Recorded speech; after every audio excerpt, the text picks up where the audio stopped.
The car development collapse. For years, Red Bull's dominance felt unstoppable. They built championship-winning machines in 2021, 2022, 2023, and 2024. 4 straight constructors' titles, 4 drivers' championships for Max Verstappen. The RB Series cars were engineering masterpieces that left rivals scrambling. Then, 2025 happened, and the entire foundation cracked. Red Bull's RB21 arrived with promise, but delivered problems. The development direction that had worked for years suddenly stopped working. The upgrades that were supposed to bring lap time brought instability instead. The balance issues that first appeared in mid-2024 weren't fixed. They got worse. At the season opener in Bahrain, the signs were already there. The car was nervous over bumps, unpredictable under braking, and lacked the mechanical grip that had been Red Bull's trademark. Verstappen qualified third, not first. He finished second, not first. McLaren's Lando Norris won. Mercedes were competitive. Ferrari were in the mix. The gap had closed. By the third race in Australia,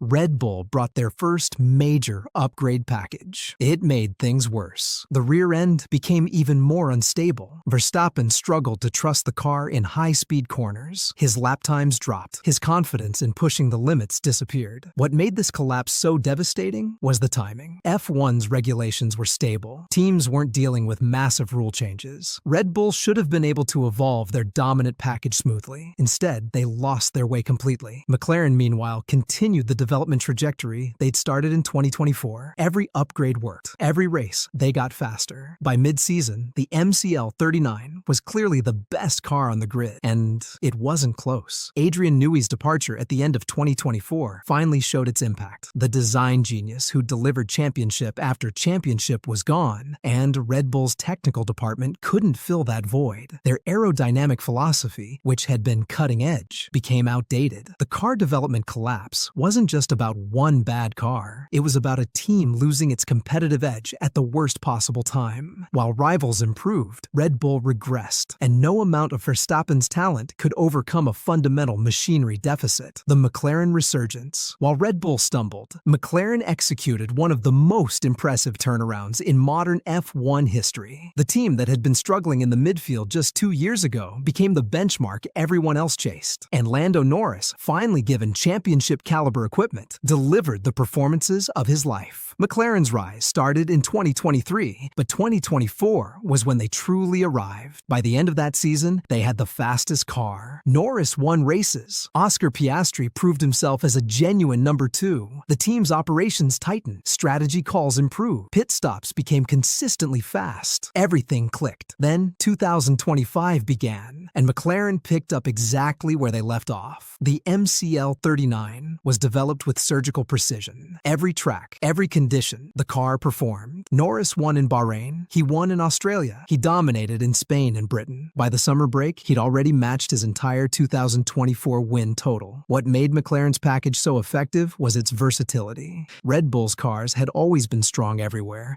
but occasionally struggled in specific conditions. McLaren's 2025 car had no weaknesses. High-speed corners, slow technical sections, hot temperatures, cold temperatures. It worked everywhere. Norris elevated his game too. The driver who'd been criticized for not converting pole positions into wins suddenly became clinical. His starts improved dramatically. His wheel-to-wheel racing sharpened. His tire management became some of the best on the grid. The partnership between Norris and Piastri worked perfectly. Unlike Red Bull, where Sergio Perez struggled all season, McLaren had 2 drivers consistently scoring podiums. That Constructors' Championship gap grew every race. By Singapore, McLaren had already secured the Constructors' title with races to spare. The resurgence wasn't just about one good season. It was about a team that rebuilt itself properly, made smart hiring decisions, developed a dominant car, and gave Lando Norris the platform he'd been waiting for his entire career. And when that opportunity came, he seized it completely. The Sergio Perez problem. While Verstappen fought alone at the front, Red Bull's second seat became a black hole that destroyed their championship hopes. Sergio Perez, who'd been a solid number 2 in 2021 and decent in 2022, completely fell off a cliff in 2024 and never recovered. By 2025, his performances weren't just poor, they were championship-ending. Red Bull extended Perez's contract through 2026 at the end of 2024, a decision that looked baffling even then. The Mexican driver had struggled in the second half of 2024, regularly qualifying outside the top 10 and finishing races in positions that scored minimal points. The hope was that a fresh start in 2025 would reset him. It didn't. From the first race, Perez was nowhere. In Bahrain, he qualified 8th, while Verstappen took 3rd. In Saudi Arabia, he was eliminated in Q2. In Australia,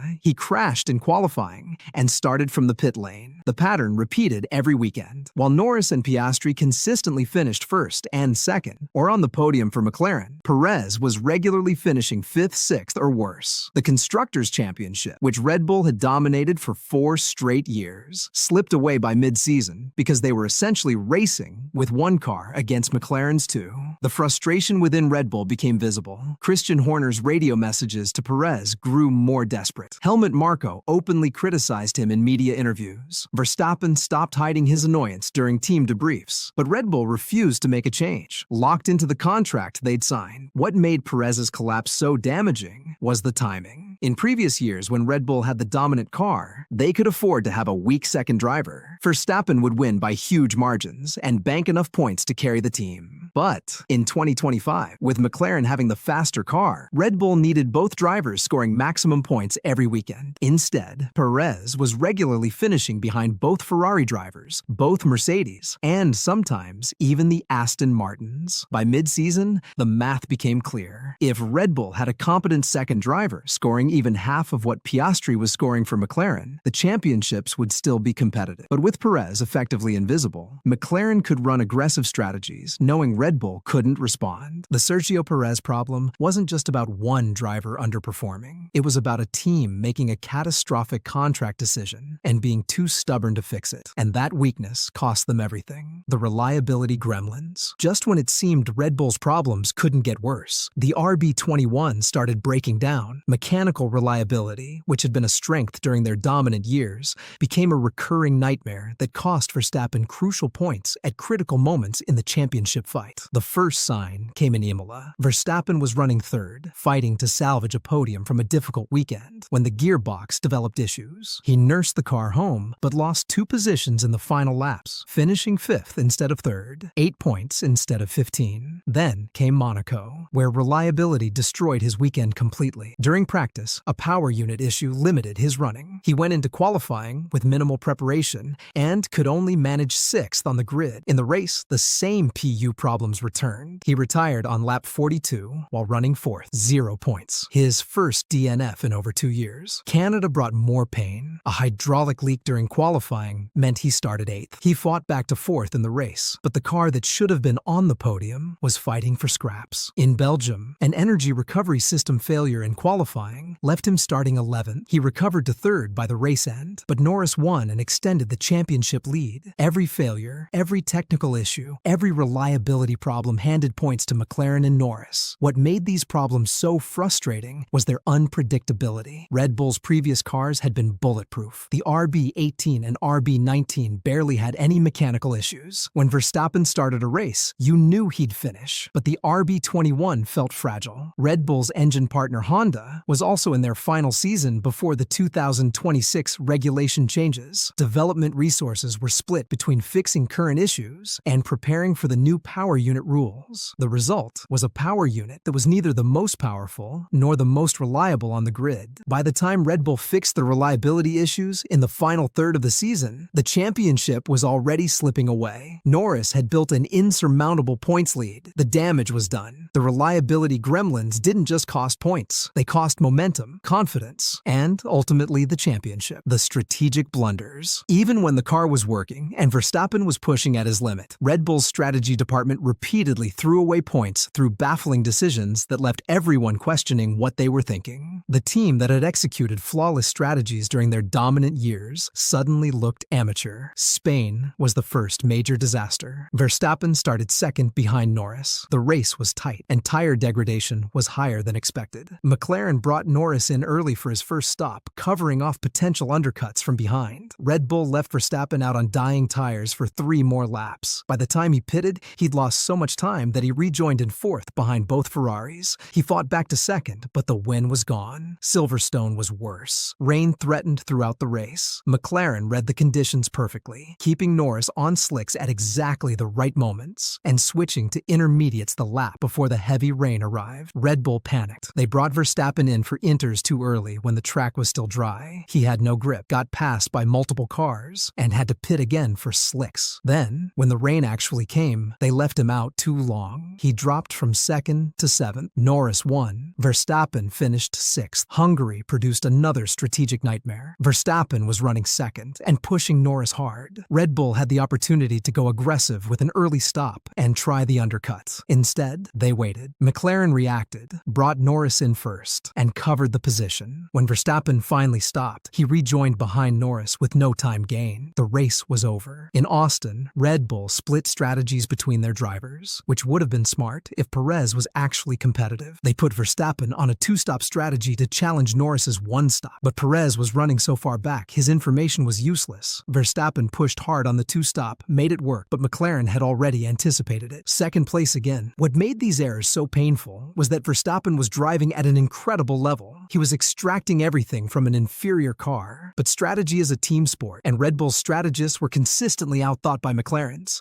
The radio exchanges became tense, Verstappen questioning calls in real time, the team defending decisions that clearly hadn't worked. By the final third of the season, even when Red Bull got the strategy right, it didn't matter. The points gap was too large. The strategic blunders didn't lose Red Bull the championship alone, but they turned what could have been a close fight into a comfortable McLaren victory. The Verstappen factor. For the first time in years, Max Verstappen himself contributed to the championship loss, not through lack of speed or commitment, but through frustration, pressure, and the weight of carrying an entire team alone. The cracks started showing in Barcelona. Verstappen and Norris made contact while fighting for the lead. Racing incident, the steward said. But Max's radio message afterward was pure fury. He blamed the team for putting him in that position with a poor strategy. The composure that had defined his dominant years was slipping. In Austria, his home race for Red Bull, the pressure peaked. He qualified second, desperately needing a win to stop Norris's momentum. At the start, he got squeezed by Norris into turn 1 and lost the position to Piastri as well. Frustrated, he tried an overly aggressive move on Piastri at turn 3. Contact. Puncture. He limped back to the pits and could only recover to 8 while Norris won. The championship lead extended. Monza brought another uncharacteristic error. Running second and pushing Norris hard, Verstappen locked up heavily into the first chicane while attempting an ambitious overtake. He ran wide, damaged his front wing on the curb, and had to pit for a replacement. Dropped to 5th, finished 4th. More points lost. In Singapore, a track where Red Bull had historically struggled, Verstappen's frustration boiled over in qualifying. After being told his lap wasn't good enough for the front row, he unleashed a radio tirade questioning the car, the setup, the team's decisions. He qualified 4th. In the race, he drove angry, pushing too hard, and made contact with George Russell while fighting for 3rd. Another racing incident, another damaged floor, another compromised result. What made these moments significant wasn't that Verstappen suddenly became a bad driver. His raw speed was still there, but the mental strain of fighting a losing battle week after week began showing. The driver, who'd been ice cold under pressure in 2021 through 2024, was now making errors born from frustration. He was trying to do things the car couldn't support, attempting overtakes that weren't there, pushing beyond the limit because he knew that was the only way to compete. By the time the championship was mathematically over in Brazil, Verstappen looked exhausted, not physically, but mentally. 4 years of perfection, followed by 1 year where perfection wasn't enough. In his post-championship interview, after Norris clinched the title in Qatar, Verstappen was brutally honest. He admitted the frustration got to him. He acknowledged making mistakes he wouldn't normally make. He talked about the mental challenge of driving an uncompetitive car after years of dominance. The Verstappen factor wasn't the main reason he lost the 2025 championship, but it was part of the story. Even the greatest drivers are human. The perfect storm. Looking back at 2020, 2025, it's clear that Verstappen didn't lose the championship because of one thing. He lost it because everything went wrong at once. Red Bull's car development collapsed. McLaren built a machine that was faster everywhere. Sergio Perez became a liability rather than an asset. Reliability issues cost crucial points at crucial moments. Strategic errors threw away race wins. And even Verstappen himself made rare mistakes that compounded the problems. In previous years, Red Bull could absorb one or two issues because their fundamental package was so strong. In 2025, when the car wasn't dominant, every weakness got exposed. Every mistake got punished. Lando Norris and McLaren executed a perfect season. They had the fastest car, and they used it. They made no strategic errors. They had two drivers scoring podiums consistently. They capitalized on every Red Bull mistake. This wasn't Verstappen getting beaten by a better driver in equal equipment. This was a complete team failure that left even the world's best driver helpless. When you watch the 2025 season back, you see Verstappen driving at the absolute limit, extracting performances the car had no business delivering. But in modern F1, one driver can't overcome systematic team problems. The four-time world champion streak ended with a brutal reality check. Dominance in Formula One is temporary. The margins are razor thin. And when everything goes wrong at once, even the greatest champions fall. Max Verstappen will be back. Red Bull will rebuild. But 2025 will always be remembered as the year everything fell apart. And Lando Norris finally got his moment.